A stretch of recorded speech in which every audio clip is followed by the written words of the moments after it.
Yeah, we'll start off. It's mainly about stick dressing. We'll start off with a brief history of it.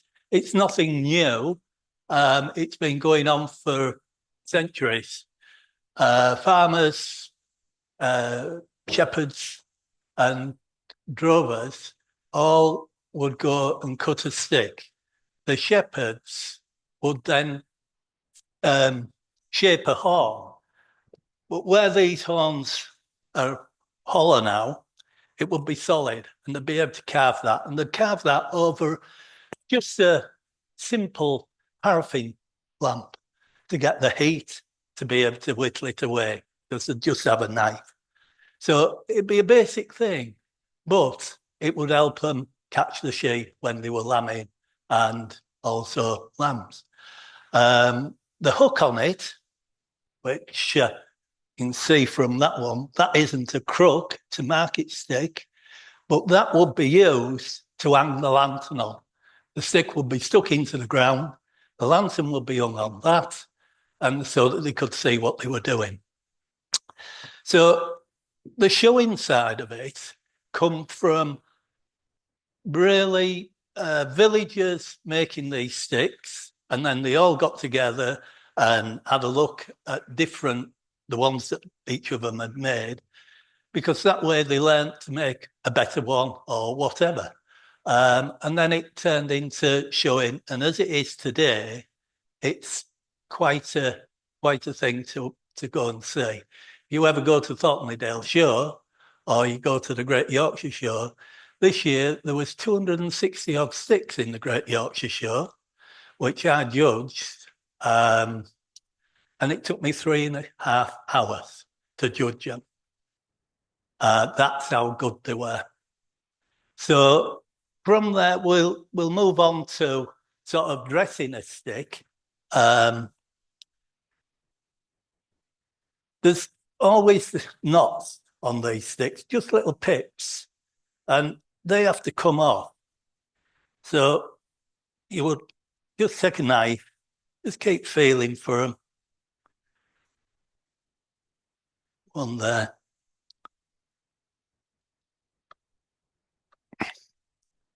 Another one there.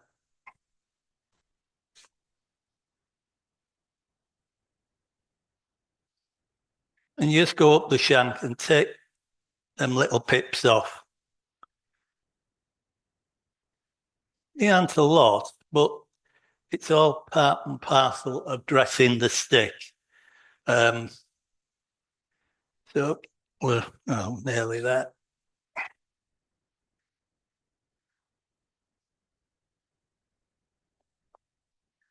So that is reasonably, that isn't so bad.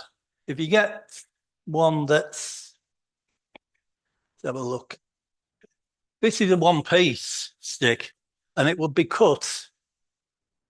So there'd be a thick branch, and this would be growing out of that branch. So as you can see there, these have been dressed down quite a lot. And the idea is to make it as smooth as possible. Some of the ones that I judged, they're like glass. That's the...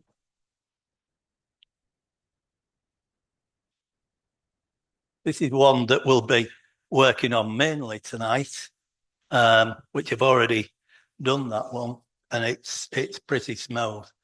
But we will move on to sort of trying to get these bends out. I don't know whether you can see, but if you look down that stick, you can see that it isn't straight by any stretch of the imagination. I would normally, the pip there, I would normally mark that with a chalk. Unfortunately, I've forgotten the chalk, but I can manage without that. I can see where it is, but it's about there. To do this, you heat the bend up. Now, if it's a long bend, I have a stick which I'll show you. You need to really go down this. If it's a short bend like that, concentrate within sort of 8, 10 inches. And just move it backwards and forwards. And just keep the heat on that stick. Keep feeling it. It needs to be hot, does this? Because otherwise, them fibres aren't going to shift. The other thing, obviously, if it isn't hot enough, then we're looking, it will spring back into shape, back to its original shape. No, that one in particular is about 5-year-old. These would be seasoned for a year at least. Mainly a year, an inch. They reckon an inch for every a year for every inch, should I say? But yeah, they were cut 5 years ago. Some of them cut recently. But you can't straighten a stick if it's green; it will just revert back. So it's just a matter of getting this heated and hot. But yeah, it's. I've tried. I've tried steaming them. I've tried doing all sorts with them. But if it isn't dry, the timber in season won't work.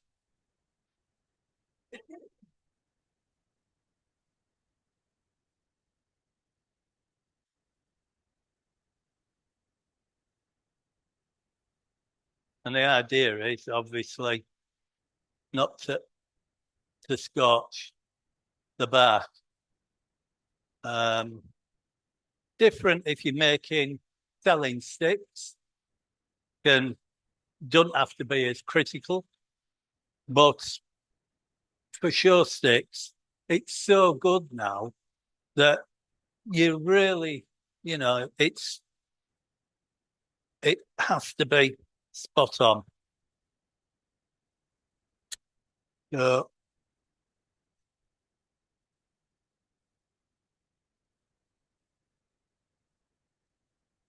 the problem with steaming them, I used to have a um, duct, I suppose, and I had a wallpaper steamer attached to it, and you're steaming the whole shank. So when you've got little bends like this to take out, you're taking that bend out and putting another bend in. So it's a lot easier doing it this way, unless you're doing sort of the old-fashioned sticks where they just go round, and then you've got steam to be able to bend that round a jig. But yeah, it's it takes. I mean, sometimes you have to leave these in overnight to straighten. It depends on the wood. Sometimes just a quick pull on it and it'll straighten and it'll stay there. I've done them and they've looked all right. I've gone to them next morning, looked at them, and they haven't gone back to how they were, but there's still little kinks in them.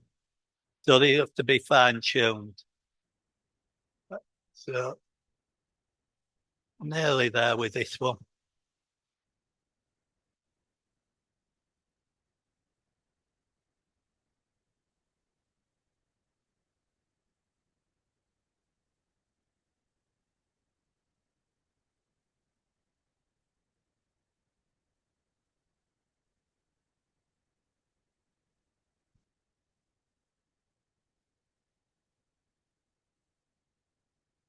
The reason I'm moving this so quickly is because I don't want to scorch the bark on this. So I'd sooner move it quicker and go over it more times than move it slowly and eventually, because this is, I think it's 1600 watts. And this is one that I used to use for doing the horn work mainly. No longer do horn work because trying to get all the rams on that is of decent quality, you just can't get it. So you're hitting all sorts of problems with it all the time. So I do a few wood sticks, wood heads, which I'll come to that in a minute. But uh, it's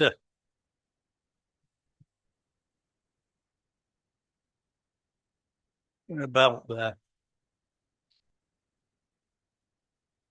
Still ways of straightening these. That's one jig. This is another.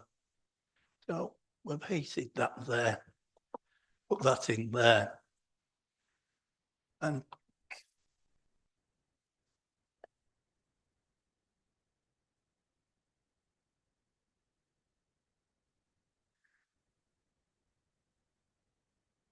just leave that just to cool a bit. Once that's gone a bit cool, I'll release that. It should be somewhere near straight. That's the one that I was saying. If you've got a long bend in it, you're having to heat from there to there. And you would put that through starting there.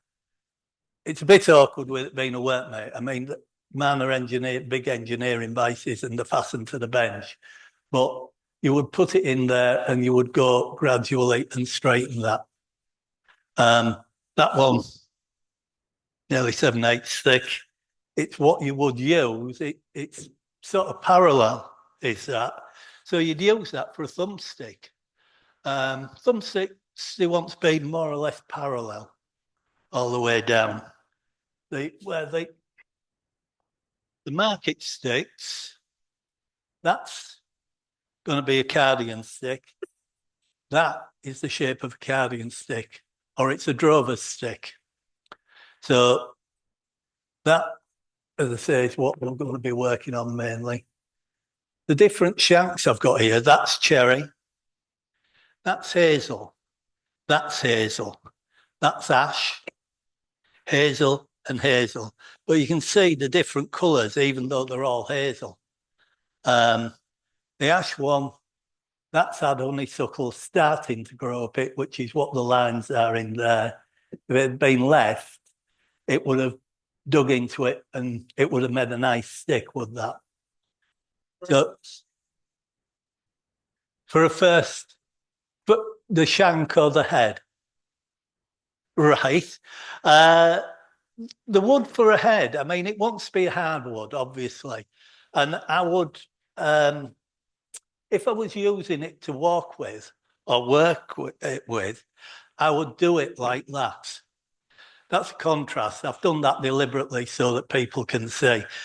You can do it out of the same timber, but that grain runs up different to that. So the grain in the middle is running down. And the reason for that, when you get down to thinning this down, is that will be thinned down to somewhere about that.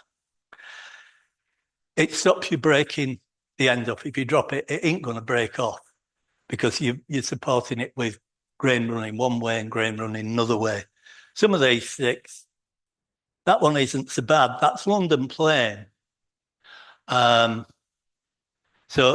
it's got sort of grain running, and I've cut that on a diagonal so that it makes it a bit stronger. That's one of the worst. Well, it's elm, and you can see what I mean. The grain's running down across there, and if that gets knocked when it's thinned down, it's just going to break. It's one that I bought off somebody, and that's a bare elm. That is oak, which I wouldn't recommend. It's hard to work, especially if you're putting something like scroll and thistle on it. Well, this isn't, well, it wasn't mine. Somebody gave me it and said, can you do anything with that? Because I can't do anything with it. So it's been stuck in my box for a while. I will eventually do something with that. I mean, up to where he's got with it, he hasn't made a bad job. But it is hard to work his oak. There's a elm, yew one there. That's a lady stick, smaller. lady stick again, which I've done exactly the same with. That's London plain in a thumbstick. And that's elm again. But again, the grains go in that way. So, no. Yeah, they're all done by hand. Yeah. Yeah, it's all shaped by hand. These, I'll see what that come out with first.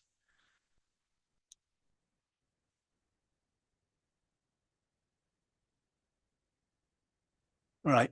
So we've got that bend out. We've got a bend here now. So we've got to take that out. And this is what you if you've got a lot of bends, I'll try and get that one out and then just give you an idea. But yeah, going back to your question. Hazel, ash,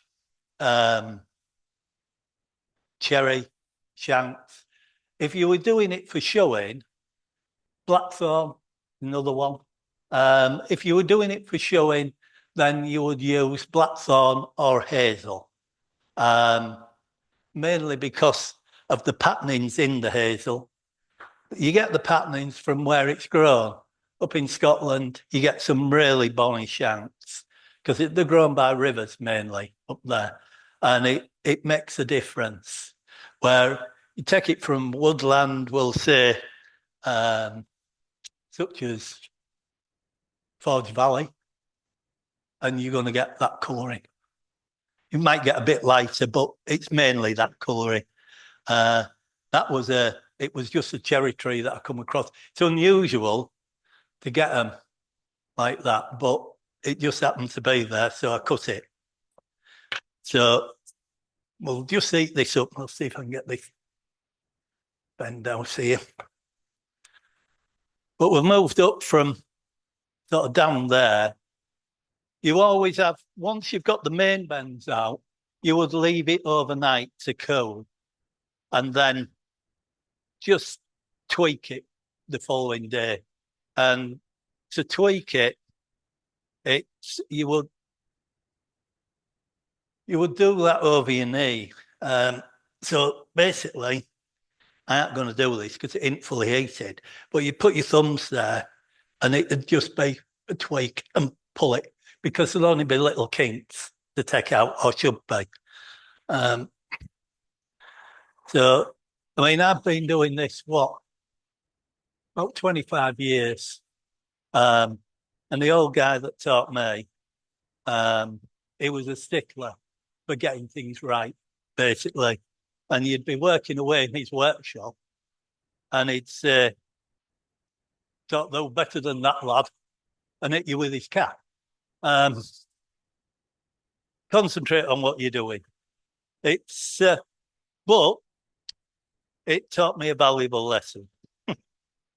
You didn't want hitting with his cat too many times, especially if after he'd had all the rams on that he'd been squeezing the cores out of, and his hat was full of blood. So, and his great trick was he used to have heads, pheasants' heads, grouse heads. They were all preserved in formaldehyde. But one of the lads that he used to teach, well, I say a lad, he was a retired chief superintendent. He'd come from a town. And Gordon used to sort of think, right, hide the heads, tell him I want some off bends. And of course, he'd come across a head and go, oh. So, and he used to think it was really funny, but the bloke didn't, obviously. But that's the type of sense of humour that he had. And he was a really, really good friend. I mean, I went to his 80th birthday party. He had a 90th birthday party. I think I'm right in saying died at 92. Yeah. But he'd been showing right up to him being sort of 90. And when I say showing, if you want to get the championship, which he'd had many times, then you're going up and down the country, right from way down south to way up north, every week. And of course, if I was working at the time, I couldn't do it. But he won the championship umpteen times, Keith Gardam. I mean, I was judging at Danby show. They rung me up. Judge had let them down, and they rang me up and said, "Would I go and judge it?" So I said, "Well, yeah, I won't see you stuck." So I went to judge it, and Gordon's son was there, which I wanted to see him anyway, because he had a stick stand, and I had the measurements of it, but I'd lost them. So I managed to get the measurements of it, and I'm in the middle of making that for the sticks and the others that I have at home. Just while that's going off, I'll just pull that one and that one, a buffalo horn. So they're water buffalo horn, and they're solid. So, and that will polish up like that when you finished it. There's no lacquer on that. It's just polished. So that's a buffalo horn. This just wants finishing off. It's got file marks in still, so we'll take it down with sandpaper now, get them file marks out, then take it down eventually with 000 wire wool. And then it goes on to 2 polishing mops. And eventually it'll come up glossier than that because that's been handled. So these are buffalo horns, which are bent, and these come solid. So it's the first horn ones that I started doing was the buffalo. Little bit less equipment you need for doing it than you do the ram's horn. Do you buy the horn as a blank, or do you have to Yeah. Yeah, it's bought as a horn. So the buffalo horn, don't know whether, I think there'll be one in here. So you buy it as a blank, that wooden blank, or does it come as just a natural horn? It comes as a horn. Yeah, and you've got to shape that there. I think, is that it? Yeah. You want to pass that and have a look at it? It's on that page. That's how the horn comes. And you sort of bend it from there, which majority I used to use my arm because it goes into a jig and you have a length of scaffold tube on the end of it. Heating it up, you clamp it into the jig at the heel. You've got the scaffold tube and you're pushing it round while you're heating it. Now, I used to put the scaffold tube into the crook of my arm because save any problems. A lot of them used to use their stomachs to do it, and I used to think, not doing that.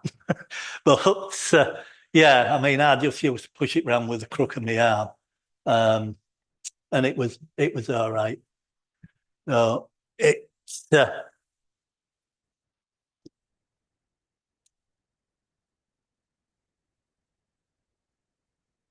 right.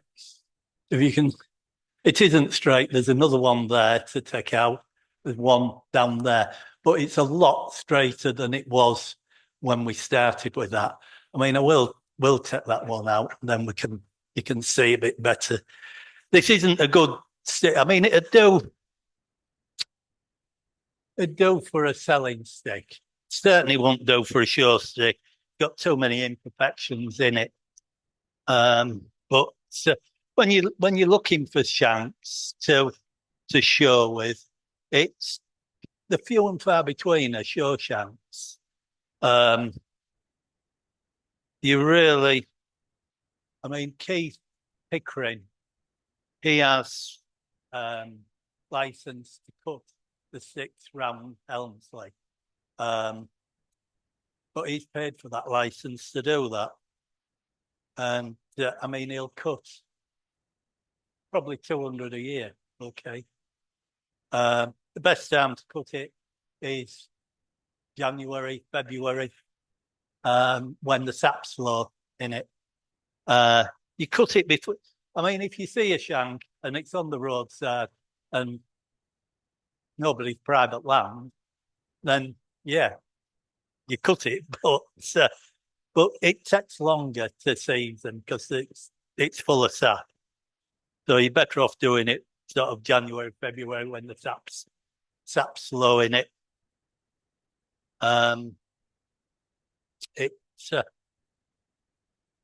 It makes a big difference. I mean, I used to go with Keith and cutting shanks for him, and I used to get a few as well out of it because he weren't bothered because what I wanted, he didn't want, basically. So what I wanted, he didn't want because he wanted thick shanks like that. And I wanted shanks like that for showing. So when we come on to market stakes, the shanks, that is a good size for a walking stick, which is, we're going to go on to that in a minute. A market stick, it wants to be about 3/4 to 7/8 at the top and a nice taper, similar to that one. And that is a good, solid market stick. As I said before, a crook, we're looking at probably, I think I've got anything there. Yeah, maybe that one.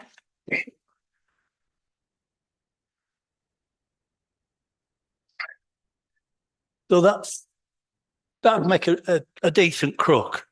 It's tapered down. So long as you've got enough to get hold of at this end, but you've got to bear in mind that it's a working stick. So you've got to work with that all day. So if you're catching sheep with it, you don't want anything that's top heavy. You don't want anything that you can't grip properly. So if you've got big hands, you want it a little bit thicker down here. But yeah, they do use them for working stick. I mean, I sold, when I was doing the horn ones, to one family alone, I must have sold 6 sticks. I used to charge between 130 and 160 pounds, depending on what the horns were and everything else. The guy bought one off me, and he says, "Oh no, that can't be right." I thought, "Oh, he's not happy with the price," and he gave me £200 for it. So I says, "Well, no, that ain't what I asked." So he says, "They're well worth that," and from that he ordered another 5.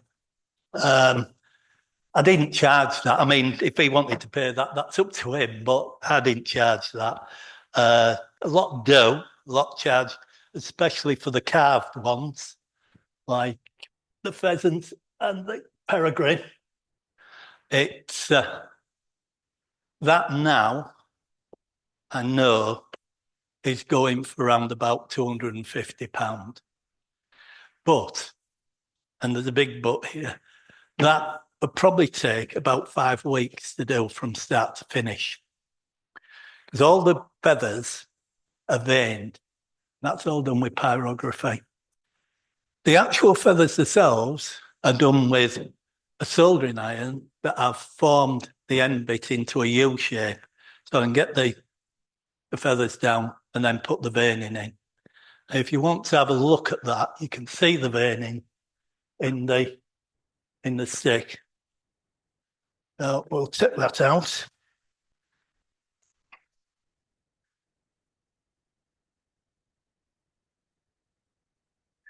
Much difference in the value of the sticks themselves then? Not really. Is it the head that's Yeah, it's the stick. Yeah, it's got to be dressed down and what have you, and there's a bit of work on them, but it's the heads that takes the work. I mean, even a plain one like that.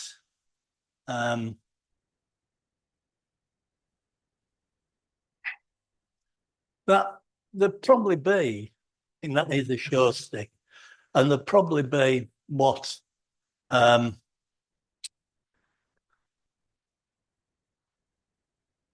weeks, 4 weeks working that. By the time you've got it straight, you've got everything else done at it. It really does. the stick itself? They vary. I mean, obviously, if you've got, sorry, am I making your life difficult? if they're like that, then they're going to take some straightening. So that takes, this stick itself isn't so bad, apart from the bends in it. But yeah, that will take some straightening because it's thick, and to get the heat right the way through to the core, it's gonna. So that would take longer than say this one that I'm doing now. I'll just quickly show you this. This is another bending jig like that. It's a bit, yeah, there's one there. Bit different. Don't take as much room up, but the problem with it is you can only do small bends where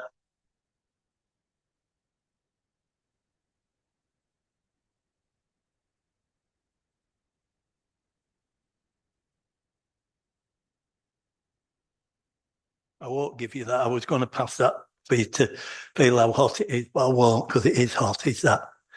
So that you can just, and you always go past the bend. It's no good going till it's straight. You've got to go past that bend just slightly for it to, then it should hold the thing. Let's have a look, see. That's, no. Just leave that in there for a bit. Right, so we'll take that out.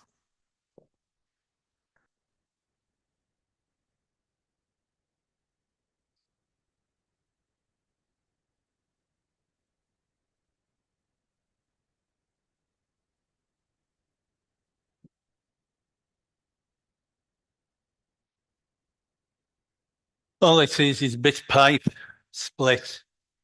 It's just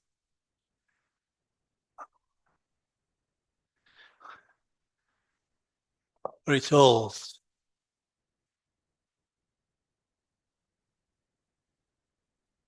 So that you don't mark the stick and it's solid in that vise. And you would use that to cut this dowel on. The dowel itself, once you've got it cut, you would put a V in there. Because when you're gluing it in,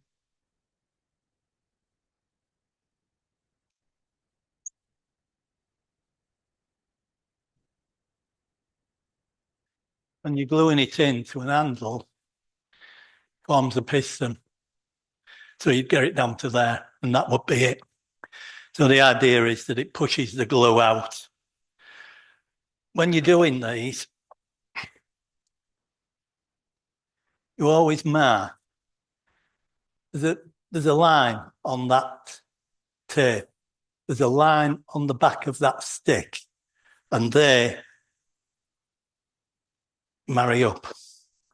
And that, set that off, let you have a look at that. That would be saw carved through. And for that, I would use just an hacksaw.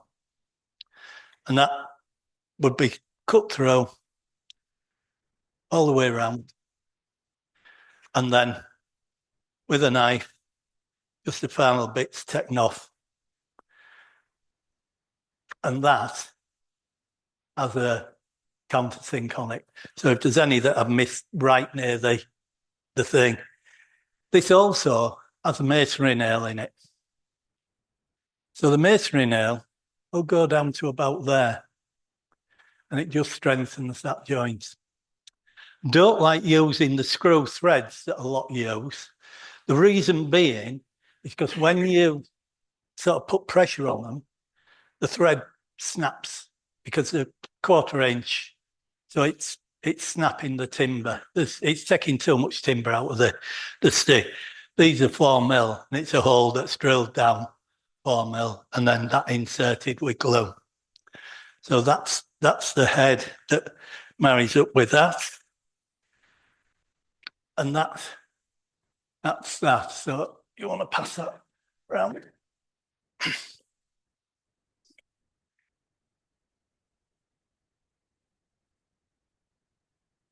Right. There's little bits on it. I would leave, that's a knot. So that would come off. And You could have the whole thing nail by eye, you know, no, by eye. Everything, the only thing that, because I have a pedestal drill now, I did the hole in the handle on the pedestal drill. I set it up so that the drill was, I put it into a drill vise, set it up so the drill was running parallel down the back of the head, and then drilled it. But I used to do them in a vise like this on the end with a flat bit and do it by eye, just keep looking so that you didn't get it perfect, but you worked it so that it was perfect in the end. Yes. Yeah, that's got the myth. Turn the stick to do that, yeah. No, that hasn't a dowel in it. No. I've just cut that dowel onto the stick. It hasn't been done on a lathe. It's been cut. No. It's because it's that way. It's all what part and parcel, so it's a lot stronger than putting a dowel in because you're drilling the shank for a 1/2 inch dowel, which is weakening the stick, of course. So, right, this one has little bits in. Oh, that's what I was going to do. Show you. It shows you what this is for.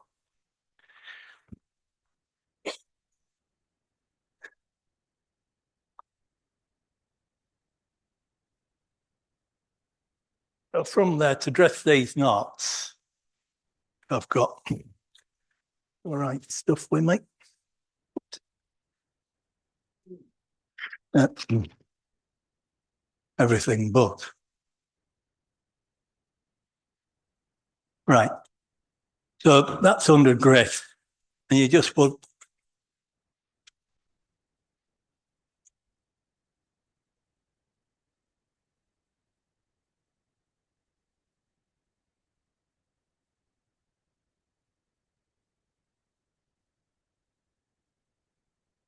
it depends on what, I mean, some use holly and the bark has to come off it because it will just fall off.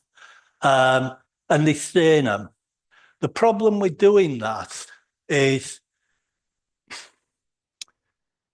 when a judge is looking for stuff, it wouldn't, if you're nitpicking, it ain't going to get anywhere. But as I say, if they're for yourself or anything like that, then fine, yeah, you can take the bark off. You wouldn't really do it in. I know there was a chap I was judging, and that's good enough for that. And he said to come to me. He'd made a thumbstick, and it was out of holly, and he'd taken the bark off, and it was a category that is 1-piece thumbstick as grown was the category in it. So you're looking at it, and because he's been able to shape the prongs on the end because he's rubbed it down, it isn't as grown. So it never got judged. It just was put back in the rack, and that was it. And he wanted to know why. I explained to him, and he says, "Oh, I hadn't thought about that." It genuinely not done it deliberately. So I says, "Does say has grown," and unfortunately, it isn't has grown because you've shaped the prongs to even them at both at the ends. So he says, "Yeah, I have." So I said, "Yeah, it's." I mean, same look. He did it was a bull, Hereford bull, on half head like that, and it stuck the horns on, unfortunately. Now you can do it, and you can cut the horns on the side of the horn and curl them and make them out of one piece. And that's how they're supposed to be done. Now he'd sort of cut his horns separately and glued them in. And he says, "Well, how can you tell?" So I says, "Because I can see by the way that they're glued in and the experience that I've had and the years that I've been doing this." So he says, I said, "You have, haven't you?" So he says, "Yeah." He says, "I didn't think you'd know though." So, but so, I mean, you get odd ones that are disgruntled, like everything. But I always maintain that if you can sort of explain why you've done it and why they haven't got a prize, that's good enough. But that is not that stress. It's not fully straight in that, but I would leave that overnight now and just tweak it tomorrow.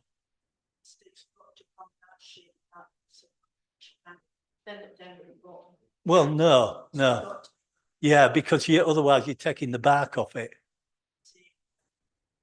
So, and it's the bark on the hazel, especially the bark that sort of the patterning on it and everything. Yeah, I mean, when I was doing it, I mean, I used to do it for a business. And when I was actually doing it, I would cut maybe 60, 70 sticks. And out of them 76, I might get 5 show sticks. That's the difference. They were good enough for selling sticks, but for show sticks, it's the big difference. So it's just trying to, yeah,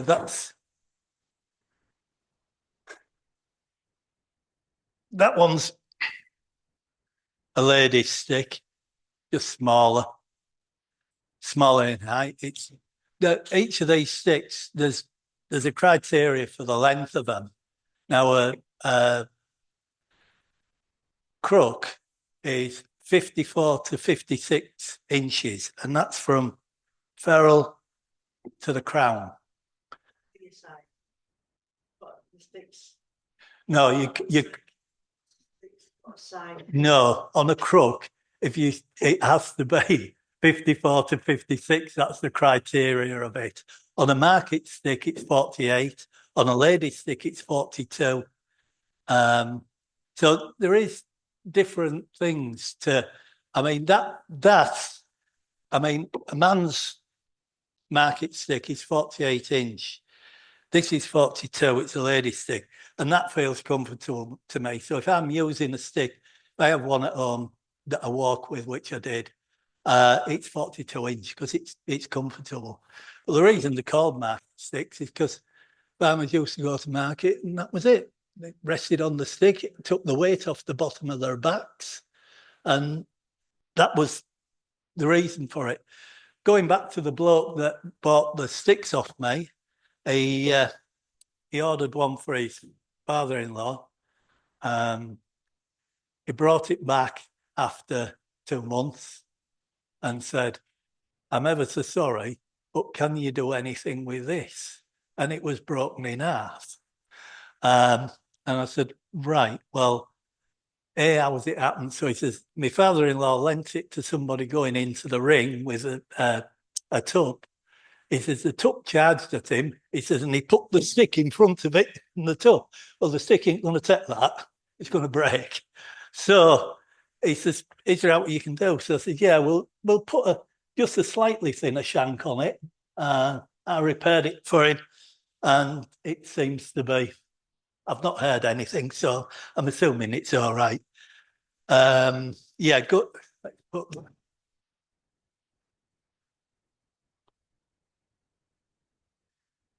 This is it also for holding the sticks. We'll do this one. It isn't, but just to give you an idea. So that is on there. Have we got the cardigan stick anywhere? Yeah, it's at the back. I just need that back just to measure. Don't suppose it matters. I can explain afterwards. You would measure down to put that dowel. Thanks, Steve. Put that dowel on.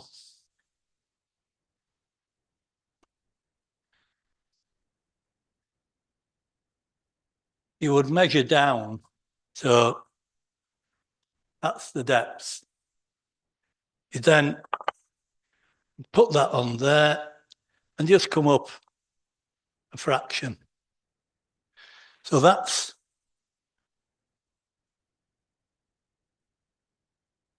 that. So that would, now,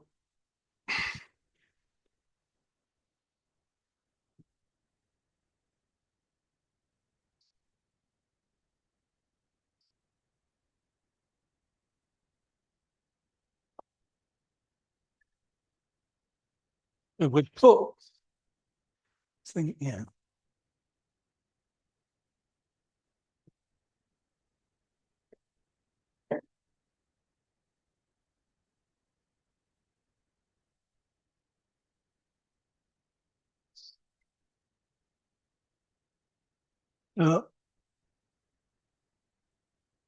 Put that into the centre, right round. See where that's going to come on that saw. So it ain't quite, it's about halfway through. So you would cut that,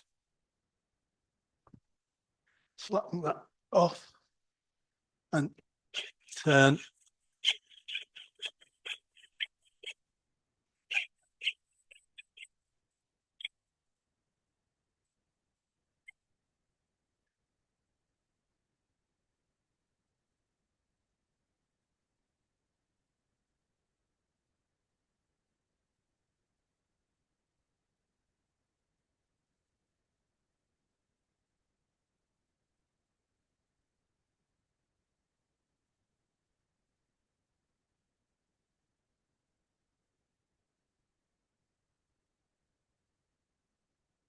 This ain't the best of blades. It's got bent, and it isn't cutting as straight as I'd liked it to, but it doesn't really matter because, as I say,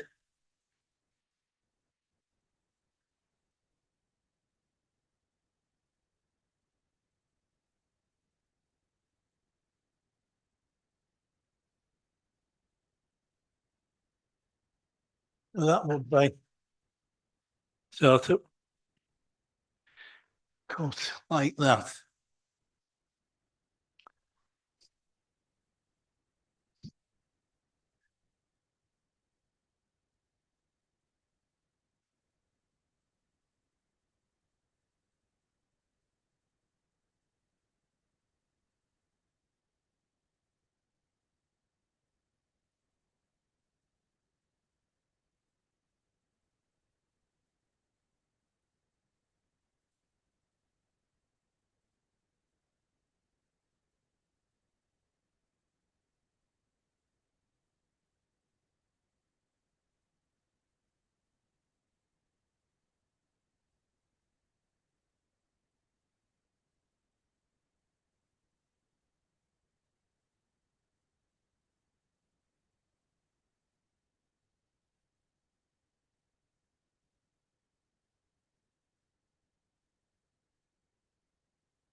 So we've got started with the dowel, and then it would be just a matter of shaping it up, cutting it down.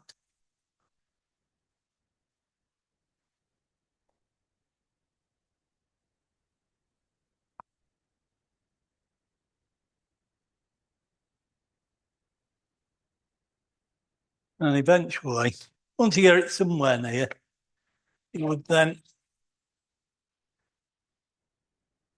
put it in.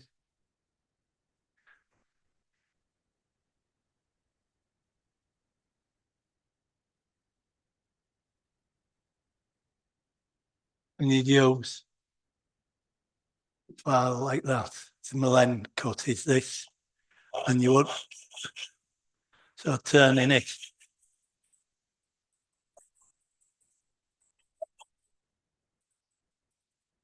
And you want one without any teeth on the edge of it for obvious reasons.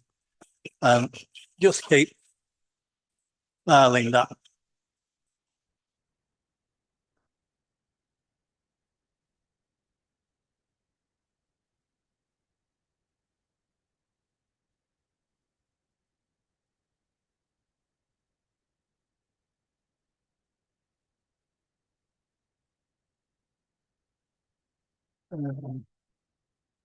Bit coarser is that one.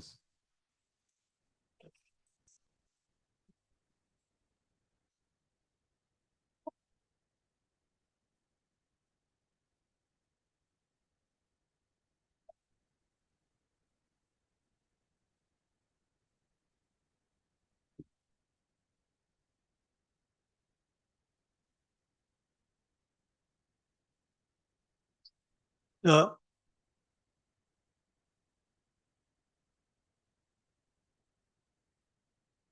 not in down yet, but you get the gist of it.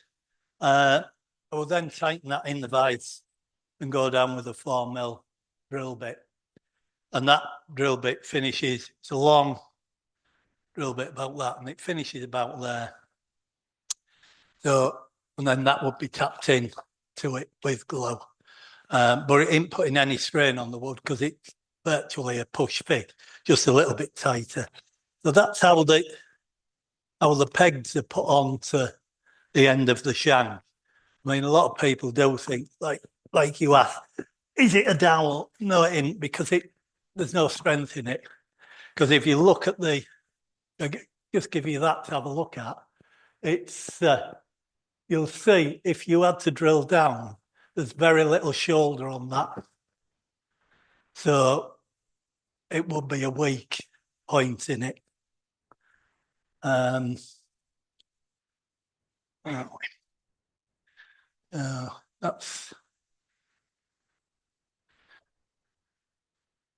going back to this one. So from that point there, I was saying to John earlier, a lot of people will walk with a walking stick like that. Can you see the shank flexing? And that's because you walk with them like that, you're putting all the weight down that shank, not against it. And that's where the problems come in. There's no way that you break John's. It's that thick. You can put what weight you wanted on that one. But yeah, that's the correct way of walking with a walking stick. Although, I mean, obviously the ones that you buy from hospital, the metal, and it doesn't matter, but you can see it flexing. So it'll So if you needed a walking stick for your injuries, you would want one of those. well, yeah. I mean, I've had a walking stick I've had for over 30 years. Yeah. I crushed 2 discs when I was younger in the bottom of my spine. And I was off work for 6 months with that. And I had to I bought a walking stick when I started to recover. And I've still got that stick and it supports me. I mean, occasionally I'll get twinges in my hips like we all do because we're all getting older and we're all getting arthritis and one thing and another. But I'll walk with that perfectly all right because I know that it will support my weight, and it's thinner than that. It's an ash stick and it's a steam bent one. And I bought it and I actually paid something like £1 for it. But as I say, that was 30 years ago. But yeah, and I still will take it out. I took it with me to Ryedale Shore because if it's rough ground, it's just easier to have a stick just to steady you. That's all. But yeah, I mean, going back to this, where's right? All that is a piece of 1.25 inch waste pipe, and it's heated up and just made into that shape. And the reason being, when you start, it's not so bad as it is now, but when you start getting down, you want something to protect that wood. So that clips on and it stops you from damaging it, basically.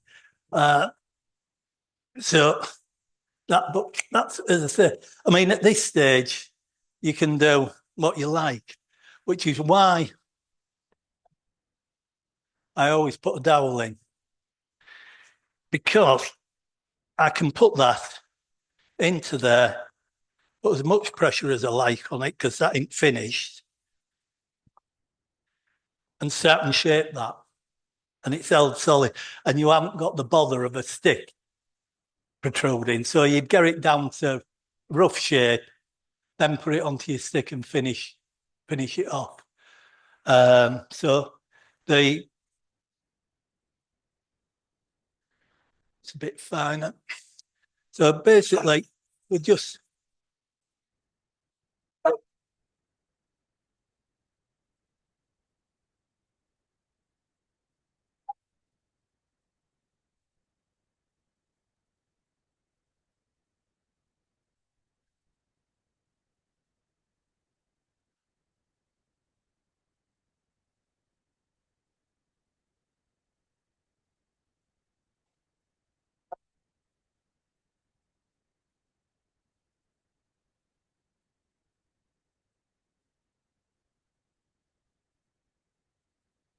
we go down with stuff like that until you come to sort of a bastard cut file, and then you'd be finishing.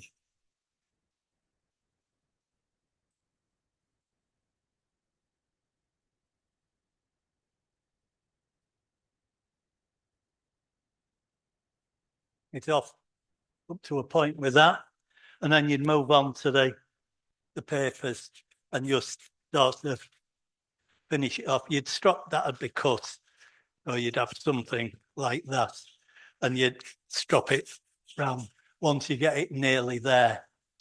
I ain't going to do it because it will be here forever and a day. But yeah, I mean that's just how you take it down. Can carve it with a knife, but that's bare elm. And trying to carve that with a knife, you just take bits out of it. It's easier to do it with a fine file. So it's, but yeah, that's and how you would do that. So that would then be glued onto this. You would leave, obviously, so much, right? So much, just to finish it off, basically, once it's glued onto that shank, so it marries with the shank. And then the ferrule on the end, it's epoxy, 2-part epoxy glue. Super glue is no good, it's too brittle. Epoxy glue, I've always used it. It's what I was taught to use. So it's, and all the stick makers use it. It's a good, strong glue. So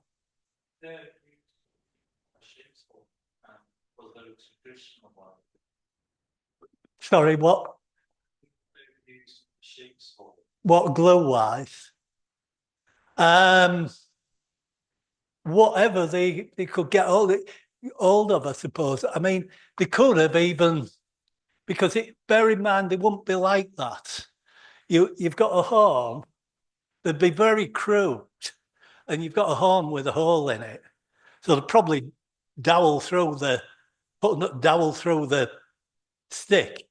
The stick would actually go in to the horn and they'd shape it so that it was a crook form, but it'd be very, very crude. It wouldn't be anything like them that they've come on in recent years. And it'd be basically whatever they could get hold of, animal glue, anything really, to boil down and do it, to hold it. But yeah, as I say, the 2 parts epoxy, it's as good as anything to. I mean, I don't buy the cheap stuff because it's not great. But again, I don't buy the real stuff like Gorilla because there's no point. Something in between is adequate.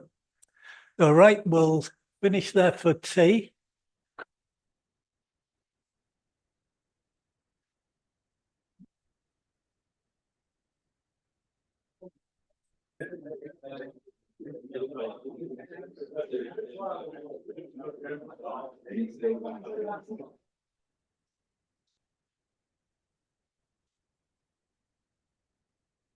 Reminder.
All right, we'll start again. Just to show you this again, that's been more or less finished to a shape of a stick. So that's what you would put on there to hold that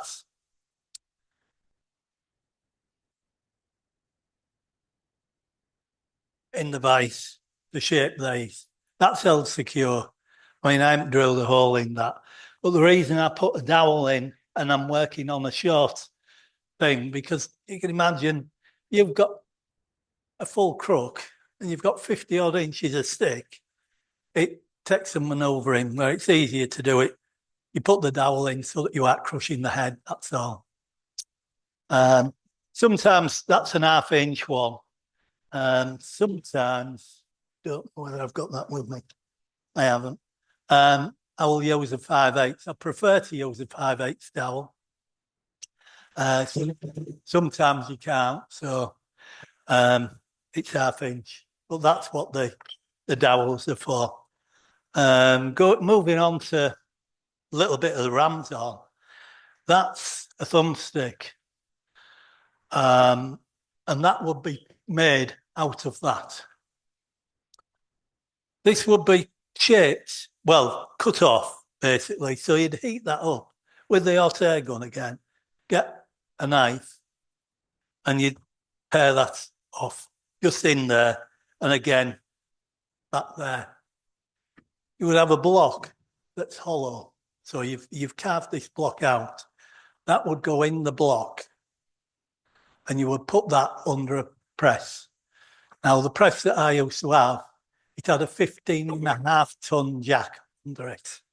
And the blacksmith made it And I said, shouldn't it have nuts on the top? And welded the nuts as well. So he says, if you break one of my welds, I'll stand bollock naked in the street.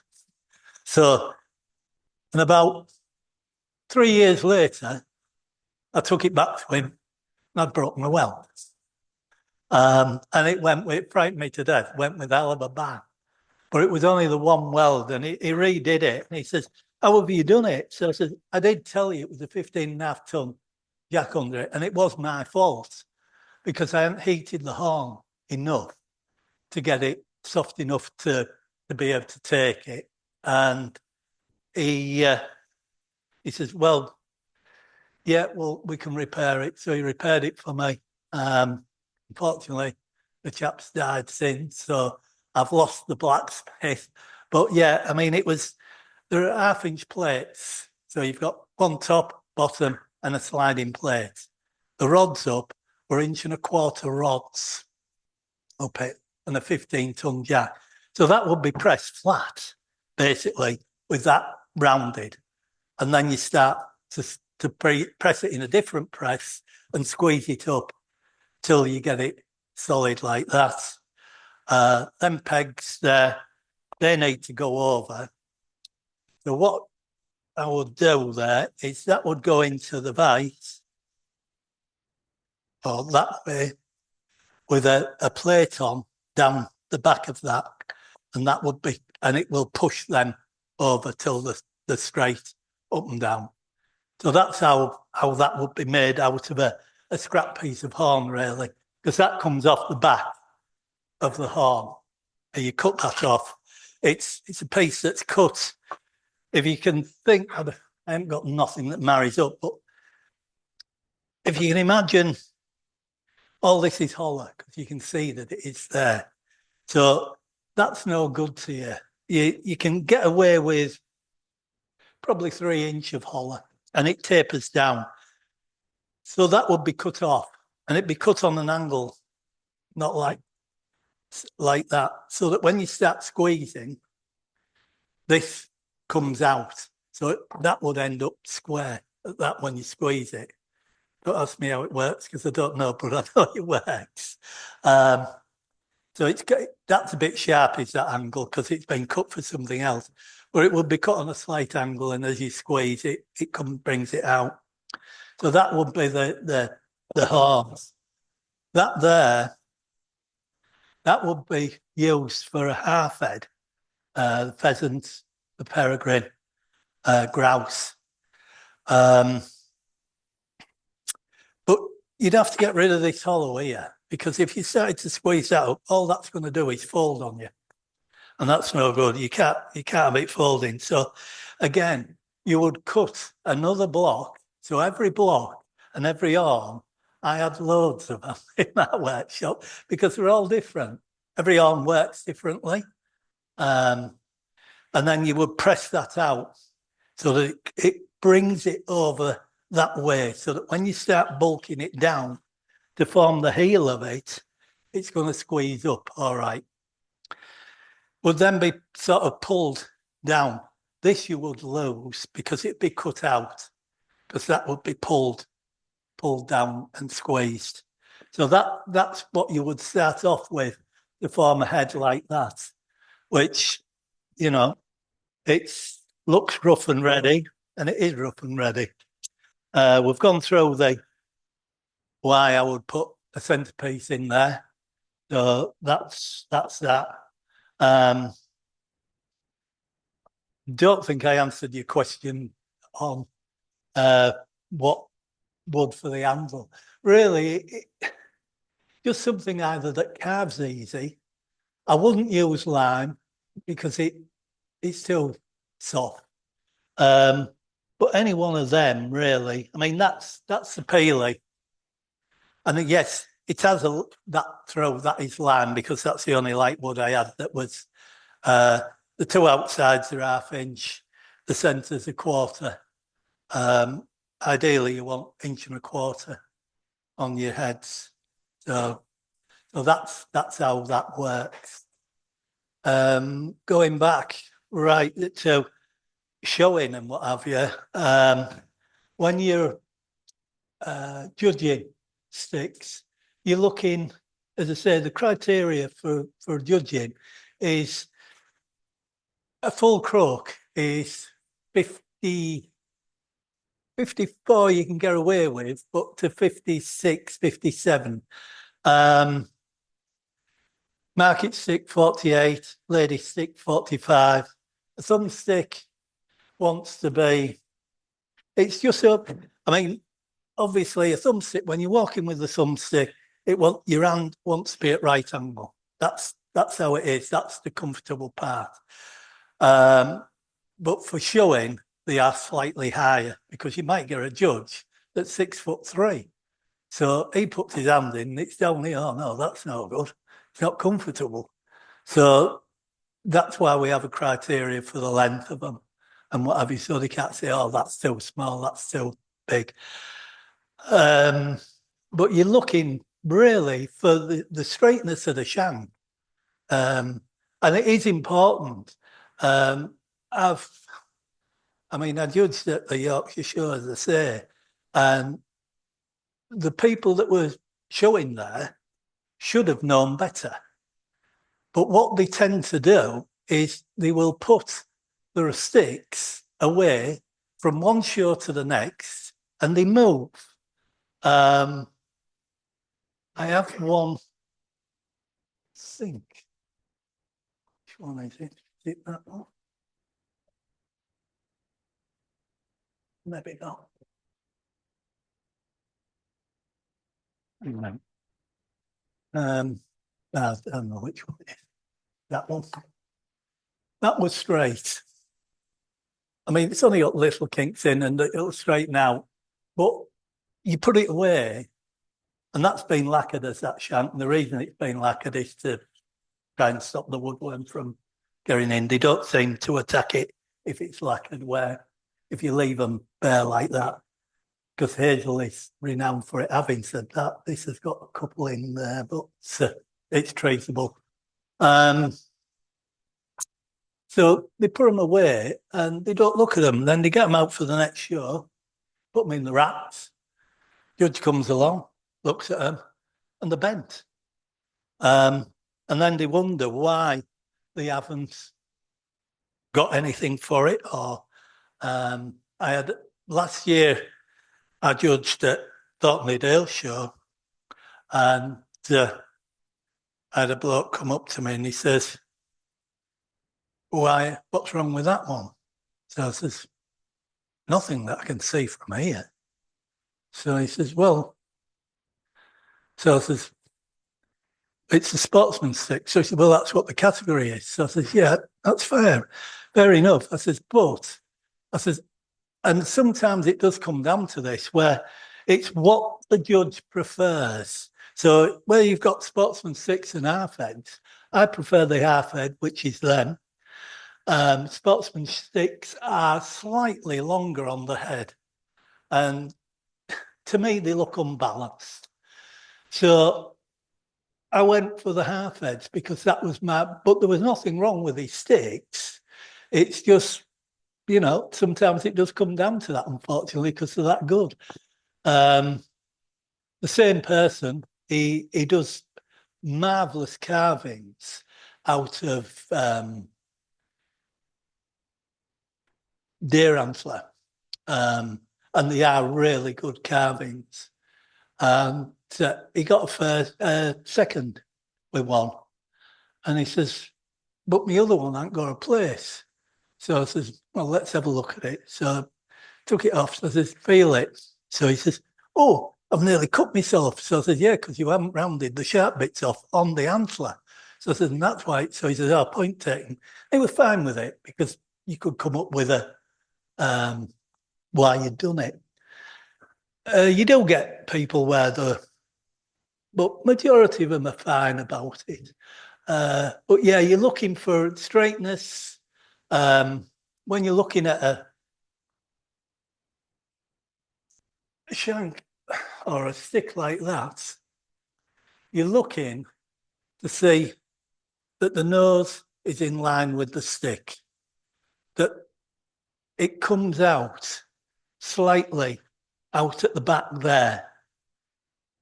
When you look down it, it comes out slightly there and slightly there. And that's all part and parcel of making a show stick.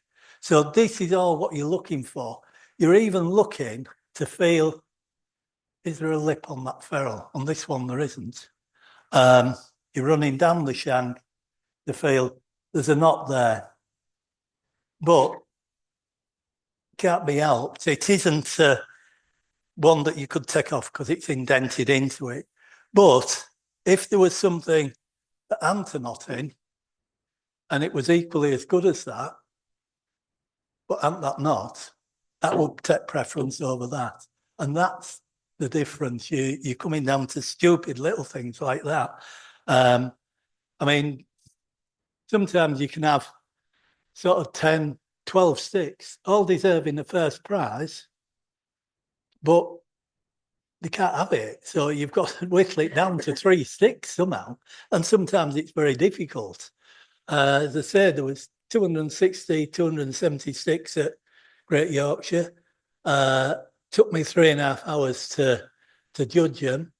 And I mean, they'd come from as far away as the islands in Scotland to show and what have you. A lot of local lads that were showing there as well. You get to know when you've been judging for a while, you do get, because these sticks, they don't make new ones. I'll be honest with you. They go in show after show after show after show.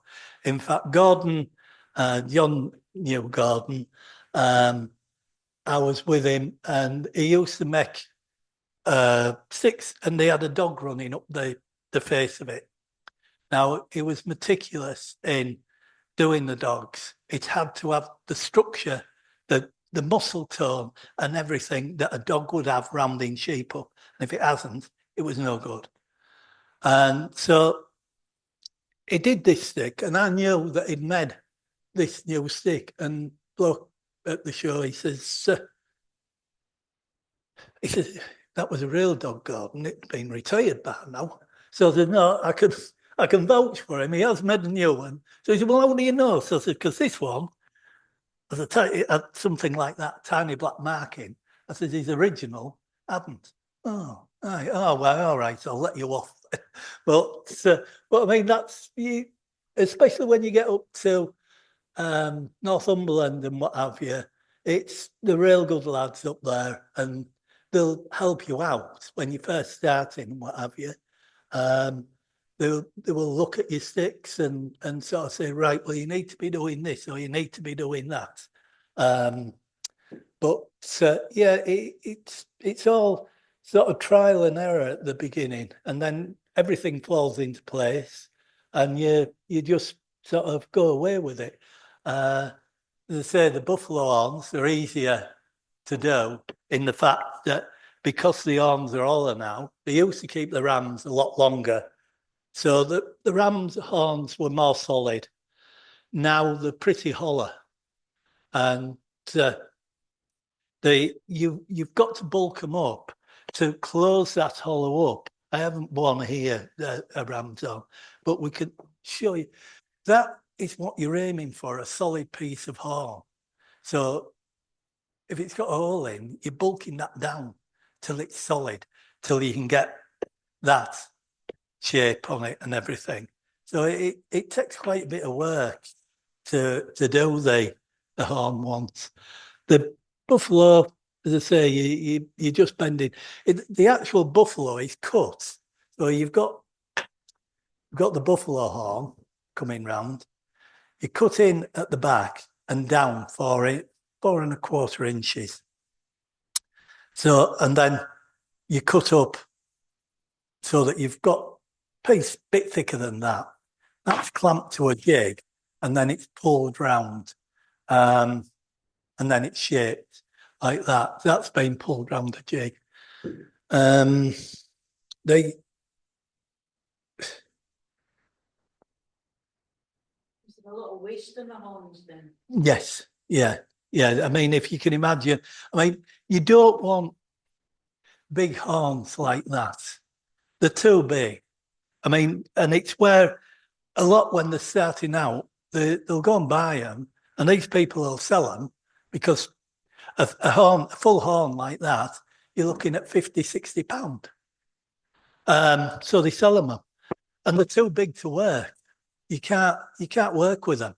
I mean, that's come off a big horn, which probably make a half head, but it's so you want a horn. Herdwicks are the best horn to work with. They seem to work because they're more of a rounded horn and they haven't got all this indentation in them.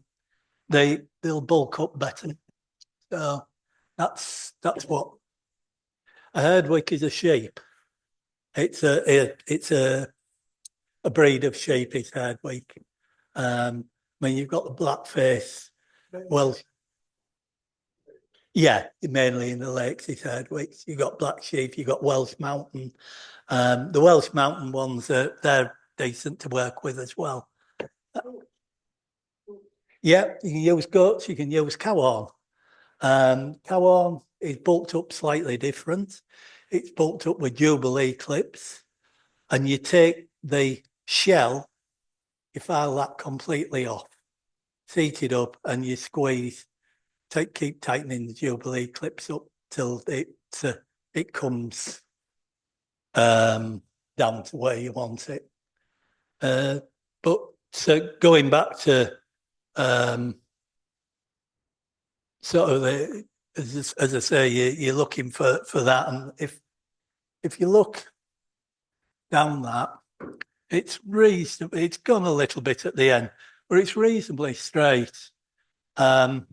And they all started out probably worse than these. But yeah, it's. The vegetarians would buy them then, but they might buy antler ones. Do antlers drop off? Yeah, majority. Sometimes they do. Sometimes they're cut off. You can tell whether they've been cut off or whether they've dropped off. I mean, if they were that particular, they'd probably buy a wood one. So it's but yeah, it's all animal stuff. To get the rams on, like I was saying, they're hollow and they have a core in the rams on. When you get them, they have an actual core in them, and Gordon was sort of put that back. He said, I haven't been doing sticks that long. And he says, you won't know I've got your bag of arms. He said, but you won't know how to do them. So he said, you best come and I'll show you. So I said, right. And he thought it was great fun he was put them in a vise like that. They were heated up. I was on boiler duty and they'd heated up and he put them in a vise like that. And something maybe nipping them there, and the car would actually shoot out, and it was shooting out of his shed door and hitting me. And then he'd get hold of him, and his hat was covered in blood because as the car comes out, there's still blood in there. But yeah, I mean and again they need seasoning, so you can't use a horn straight off sheep. They need seasoning for about a couple of years because they just won't hold the shape at all. Most of them just wood then. Yeah, I mean a lot of the show people they because I'm just trying to think of the categories. There's right. Let's start off with there's horn crooks, wood crook, plain, wood crook fancy, horn crook fancy, market stick fancy, horn, market stick plain, wood fancy. So they're all to get the points that they need, because you get 3 for a first, 2 for a second, and 1 for a third. And at the end of the season, the points are added up, and whoever's got the most points is the champion of champions. Now, it used to be, when I first started, just England. It's worldwide now. So, which is why the criteria changed at Ryedale, because all the sudden it become worldwide, and that's what you were competing in. But yeah, I mean, our lads do all right. A lot of them have won time and time again. There's a stick maker, yeah, yeah. I mean, yeah, this is it. I judged, as I say, at Thornley Dale, and I give a first and best in show to a stick. I judged again, that was last year, and I judged again this year, not realising, because I don't go in sort of thinking, oh, this is so-and-so's stick, or this is so-and-so. I try and go in with an open mind and judge the stick on the merits. I give the same stick best in show and first, which... Is that allowed then? Well, yeah, because they can enter it time and time again. And it's just, I didn't do it deliberately. It was the better stick that was there. Well, this is what they do. It's been like that since day dot. I mean, I used to say, well, it's about time half of them got rid of these and started again, but they don't. If they're winning with a stick, they'll keep that stick and keep putting it in. Eventually, somebody will beat them because they'll make a stick that's better. I was coming there, said there was the stick maker, Alistair Warwick. He lives Carlisle way. Whenever he enters a show, he takes most of the prizes. He's an exceptional stick maker. I mean, he doesn't do so much now because he's got something wrong with his hands, and he can't do it like he used to do. He still makes the odd one, but he hasn't shown, to my knowledge, for the last 3 years because of his illness. And he's crippled up as well, so it's not good. But yeah, has anybody got any questions? Yeah, it can be. You said that the sticks, when you leave them there and they deteriorate. They do. Yeah, it depends on where they keep them. So if you want to keep your sticks, you always put them away. You don't leave them out all the time. Yeah, I leave mine out. They're in a stick stand. No, not that much. But again, I ain't showing my sticks anymore, so it doesn't really matter to me whether they do or they don't. Depend on whether you're putting them away, packing them away with weight on them. Yeah, that'll affect them. If it's been a damp day, it affects them. I mean, even though they're lacquered, it still affects them. So yeah, there's an awful lot of things that can go wrong. When it's seasoning your haze, you do anything to stop the woodworm getting out? I mean, you can do. You can treat them with woodworm killer, but I had a clutch, and it was at the side of my greenhouse and shed, and I used to stick them in there for a year. Usually, majority of times that I brought them out year and a half, they were fine. I mean, that one that's got woodworm in the bottom, it wants trimming off a bit anyway. It's that's been because of one thing or another, it's never got finished off. And I mean, that stick will probably be about 10-year-old, and it's only just got a bit of woodworm in. And that's mainly because I haven't got a ferrule on it. So once you've got the ferrule, there's no end grain there for them to get into, no end grain at the top. When I brought, because I did this thing, I actually covered this in masking tape because it was in shed, just to stop, because it was the months that woodworm fly. So I covered it in masking tape so that woodworm couldn't get to it. But woodworm will go in if there's a little hole or a crack in any timber, they will go in there. So it's just a question. I mean, these are tied together. When you cut them, tie them together in bundles of 10. And you tie them fairly tightly, because if you didn't, they'd go all over the place. And you see them in the bundles of 10. Is it easy to buy stock? Can you buy them in shop stock? Yeah, I mean, again, going back to Keith Pickering, he there's a shop online. I mean, he was at Helmsley, but he's giving the shop up at Helmsley end of this month. But you can still buy from him online. It's the sick man, Keith Pickering, it is. And you can buy the heads off him. He does the wooden grouse heads, pheasant heads stuff. He's a very good carver, is Keith. And you can buy all the components off him. So you can buy the shanks ready straightened off him, or you can buy as he's cut them for you to straighten. All the ferrules he has. He does the collars. I think you were asking about collars earlier.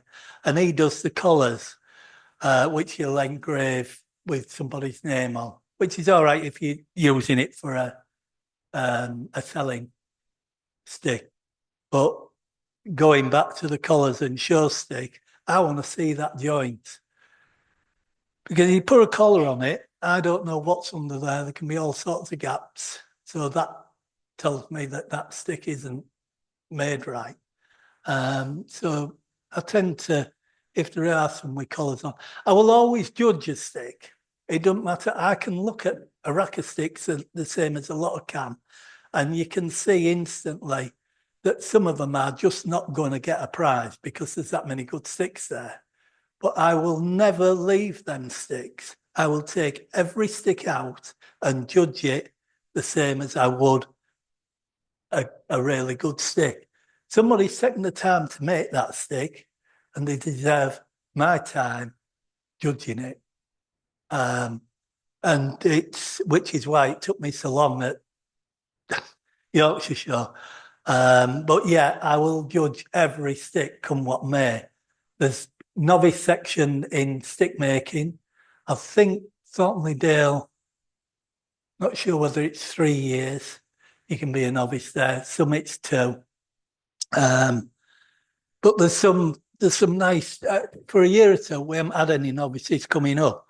And there are some nice novices coming up now that are coming, they're recent, or they're going to make good stick makers, shall we say. But yeah, it's a really interesting hobby to get into. What I would have liked to have seen in the show scene is when you come out of novices, there being an intermediate.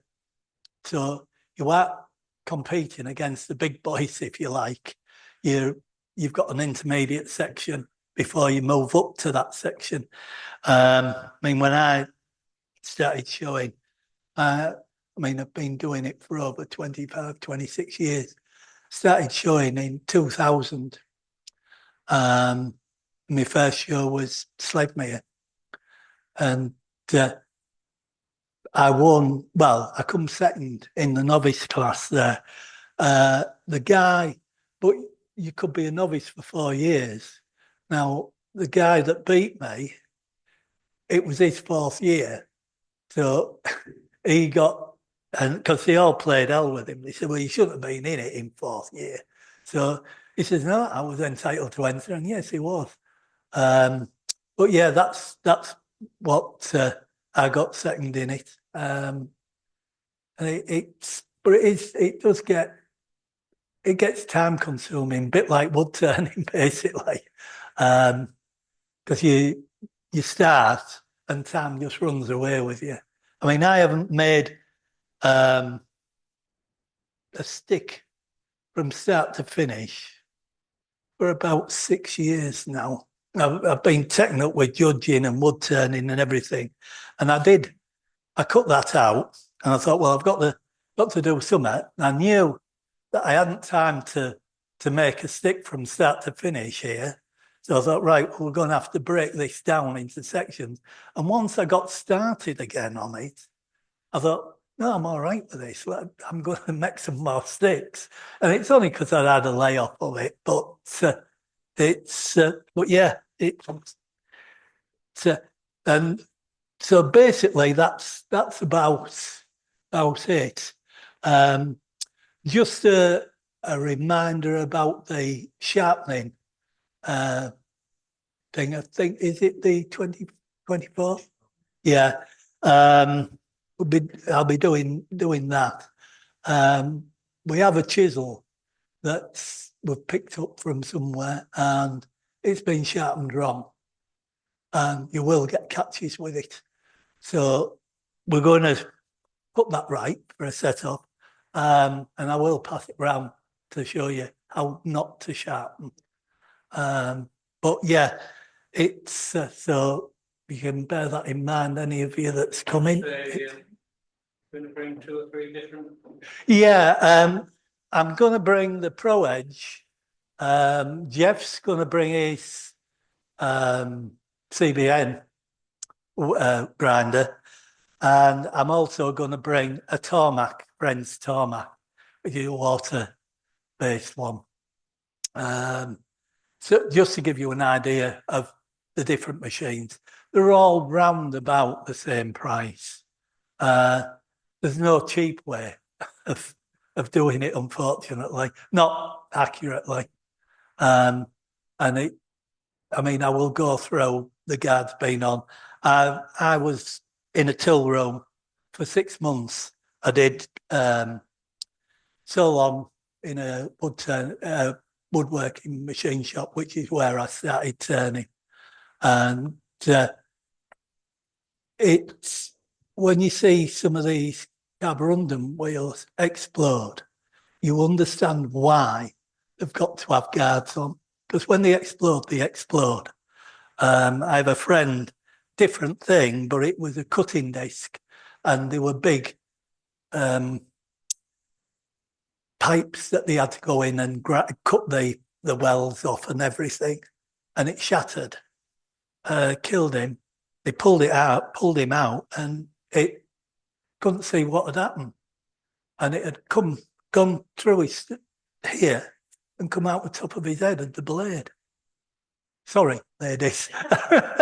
But what I'm trying to get over that it is these things need to be in place, the guards. That it is important. So it's last thing we want is anybody having an accident. So yeah.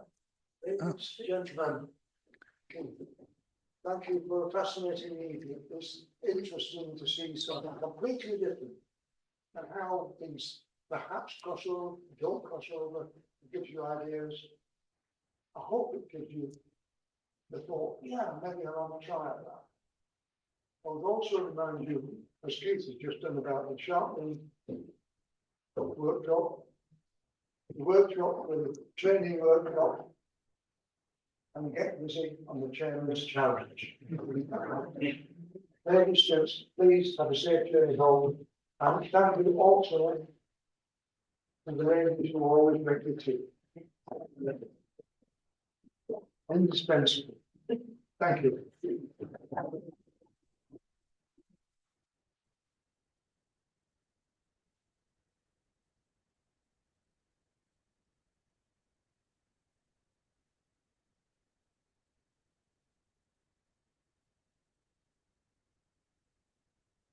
Camera.